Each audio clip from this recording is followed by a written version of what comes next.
múltiplas funções da linguagem e o estabelecimento da organização das relações sociais.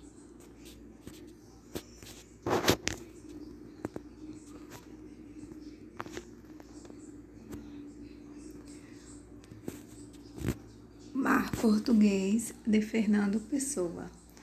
Ó mar salgado, quanto do teu sal são lágrimas de Portugal. Por ti cruzamos, quantas mães choraram, quantos filhos em vão rezaram. Quem te quer passar além do bojador, tem que passar além da dor. Deus ao mar o perigo e ao abismo deu, mas nele espelhou o céu.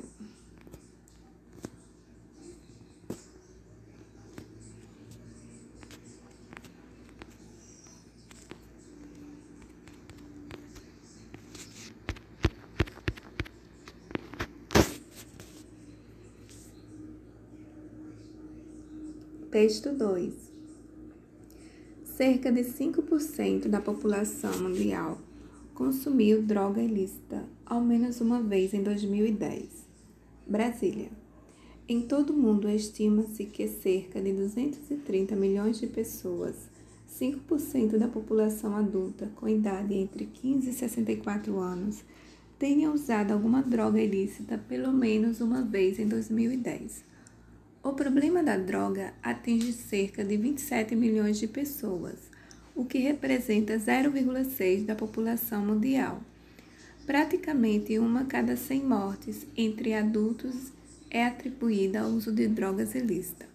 Os dados fazem parte do Relatório Mundial sobre Drogas, em 2012, divulgado hoje, dia 26, pelo Escritório das Nações Unidas sobre Drogas e Crimes, UNODC. Segundo a publicação, o consumo e a produção de drogas ilícitas, como a cocaína, a heroína e a maconha, tem ficado estável apenas de mudanças nos fluxos de mercadorias e consumo dessas substâncias.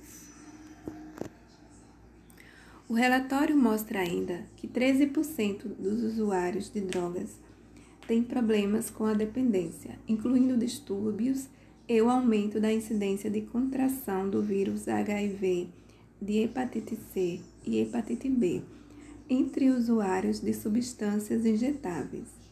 De acordo com a UNODC, a maconha e os estimulantes do tipo anfetaminas são as drogas mais usadas no mundo.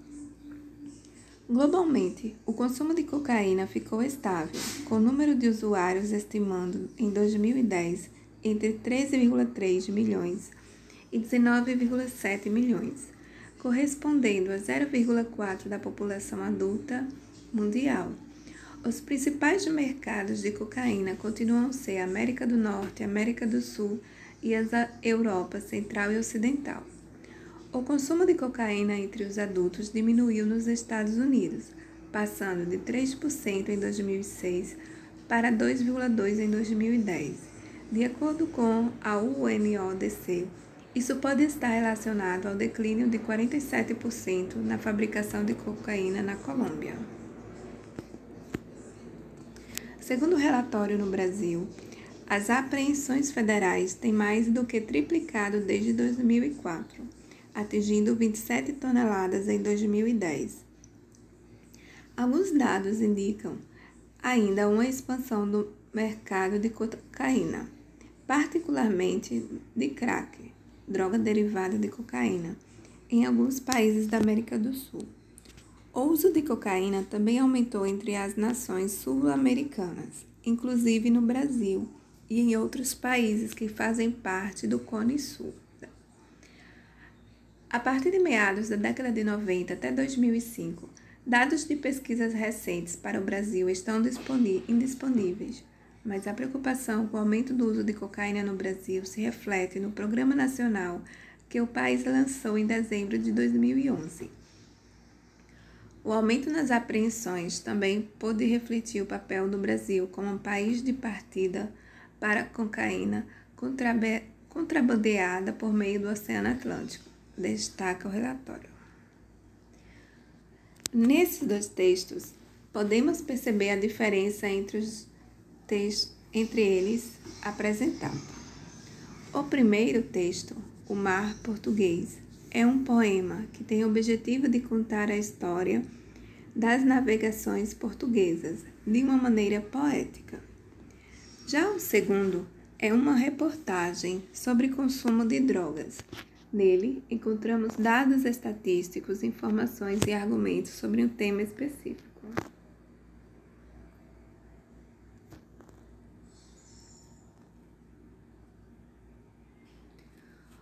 O primeiro texto não apresenta um interlocutor específico, ou seja, qual pessoa que se interesse pela leitura do texto poderia lê-lo.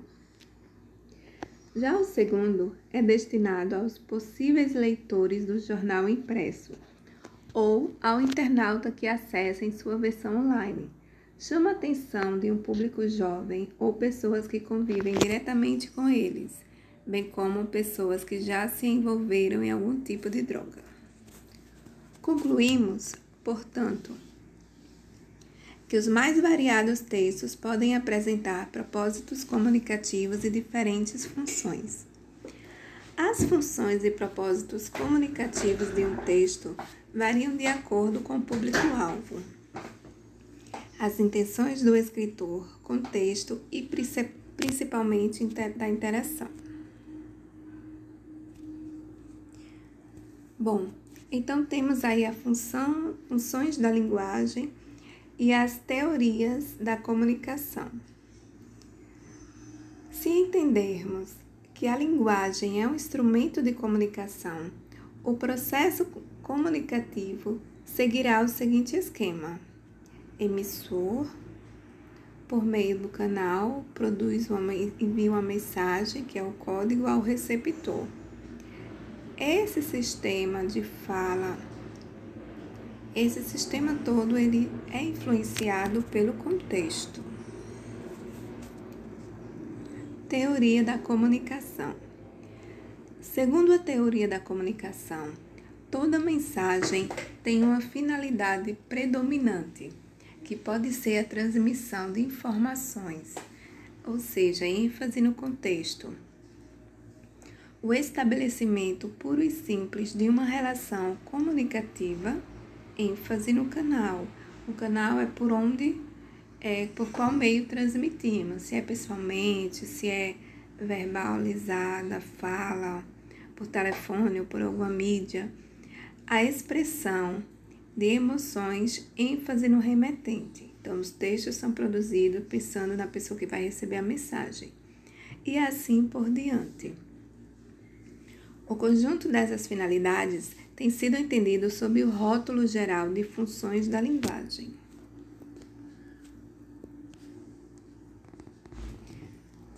Bom, então vamos ver as funções da linguagem. A primeira função da linguagem é a função referencial ou denotativa, ou seja, ênfase no contexto. Quando o objetivo da mensagem é a transmissão da informação da realidade ou elemento a ser designado.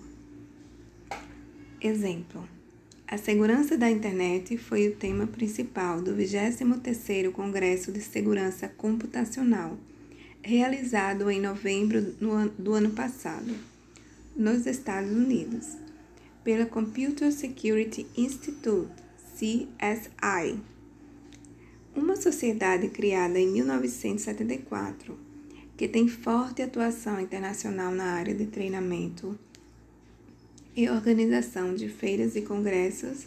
Brazilian Times.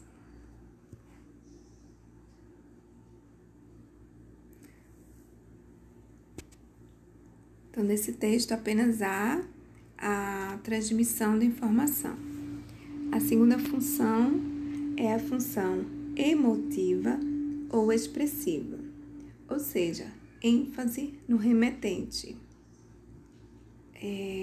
Quando o objetivo da mensagem é a expressão das emoções, atitudes, estados de espírito do emissor com relação ao que fala. Exemplo: Esse exemplo temos o soneto de fidelidade de Vinícius de Moraes. De tudo ao meu amor serei atento, antes e com tal zelo, e sempre e tanto, que mesmo em face do maior encanto, dele se encante mais meu pensamento.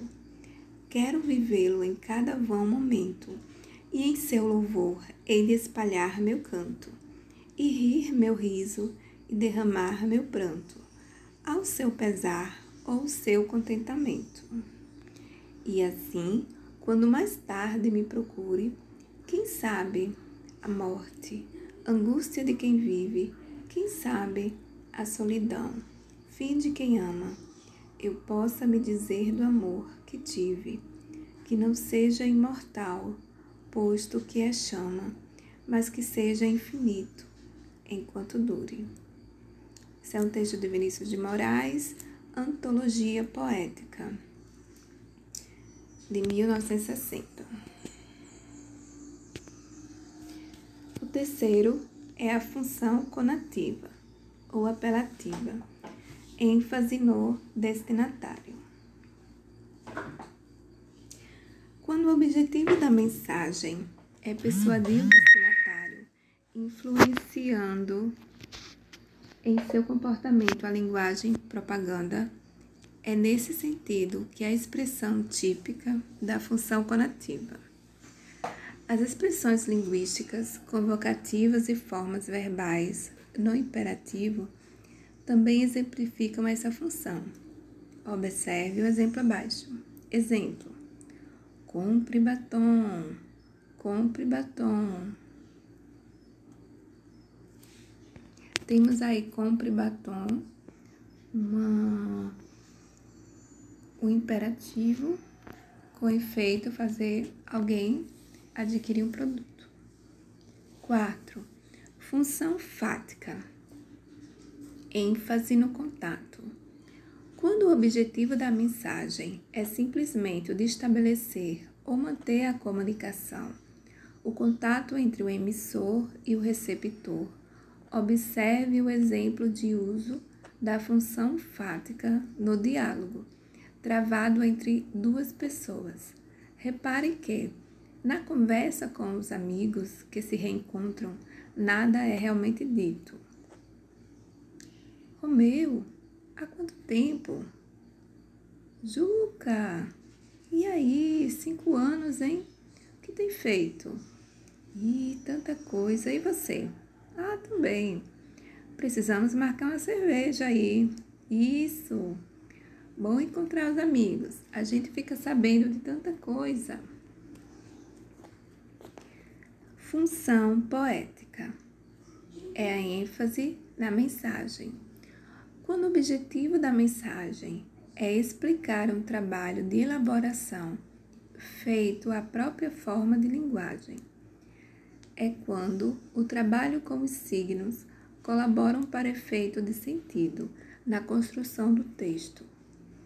Nos poemas é muito frequente a manifestação da função poética da linguagem, mas ela pode se manifestar nos jogos de linguagem nas propagandas e mesmo em textos em prosa das chamadas aliterações e assonâncias. Então, temos aí abaixo um texto, Epitáfio para um banqueiro. Então, tem um poema com a palavra negócio, parte da palavra negócio. Tem negócio, ego, ócio, cio, o.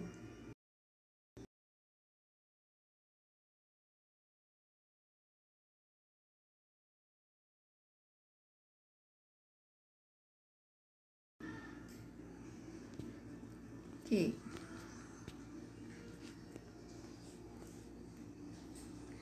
A sexta função é a função metalinguística. Da função metalinguística, temos a ênfase no código. Quando o objetivo da mensagem é falar sobre a própria língua. Um exemplo evidente da função metalinguística é o trecho seguinte, extraído de uma gramática da língua portuguesa. Exemplo: as palavras que, num sujeito ou noutras funções sintáticas, podem ser o seu nome principal, são nomes substantivos ou simplesmente substantivos. Já as que servem de adjunto de um substantivo são os nomes adjetivos ou simplesmente adjetivos. Então, é a própria língua explicando a função, a língua estudo. É importante destacar que, segundo essa teoria, um texto pode apresentar mais de uma dessas classificações. Apenas um texto pode apresentar mais de uma classificação, sendo que uma delas vai predominar. Imaginemos a seguinte situação: você está na escola e se aproxima de um colega que está tomando sorvete e diz: "Que calor!" Em sua opinião, qual função de linguagem predomina na situação abaixo? Poderia ser a função referencial, se você estiver realmente falando sobre a temperatura local. 2. Função conativa, se sua intenção fosse estar tentando convencer seu colega a lhe dar um pouco de sorvete. 3. Função fática, se você está tentando estabelecer apenas uma comunicação sem outras intenções. 4. Função emotiva, caso você esteja expressando sua agonia em relação à temperatura. A linguagem não é um simples instrumento de comunicação, pois, se assim o fosse, todos interpretaríamos os textos lidos da mesma maneira e entenderíamos as conversas ou um simples programa de TV de forma semelhante. Na verdade, a linguagem é a forma de interação, o lugar onde se constrói o sentido. O sentido é construído no momento da interação social entre os usuários da língua. Pronto. Então, ficamos por aqui. Funções da linguagem. Até mais. Gostaram da aula? Deixe seu like. Se inscreva para mais conteúdos. Até mais.